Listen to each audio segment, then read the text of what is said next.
Hello everyone. After 2 years என்னோட first mini vlog இது. ஏன்னா 2 இயர்ஸ் வீடியோஸ் போட முடியல. ஏன்னா கொஞ்சம் பர்சனல் ரீசன்ஸ் இருந்துச்சு, அதனால் அங்கே போட முடியல. இனிமேல் நம்ம சேனலில் கண்டினியூஸாக வீடியோ போட்டுடலாம். ஓகே, ஃபஸ்ட் எப்படி செய்யணும்னு பார்த்துடலாமா? ஃபர்ஸ்ட் குக்கரில் ஆயில் ஸ்ப்ரெட் பண்ணிக்கோங்க. அண்ட் தென் பிரியாணி லீவ்ஸ் போட்டுட்டு சாப் பண்ண ஆனியன்ஸ் போட்டுக்கோங்க. அது நல்லா வதங்கினதுக்கப்புறம் டொமேட்டோஸ் ஆட் பண்ணிக்கோங்க. அதுக்கப்புறம் பாஸ்தாவை ஆட் பண்ணி தேவையான மசாலா போட்டுக்கோங்க. தென் வாட்டரை ஆட் பண்ணதுக்கப்புறம் ஒரு 5 மினிட்ஸ் கழித்து எக் ஆட் பண்ணிக்கோங்க.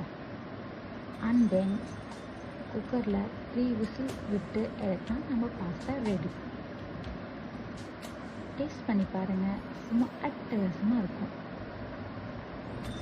மறக்காமல் நம்ம சேனலை ஃபாலோ பண்ணிடுங்க.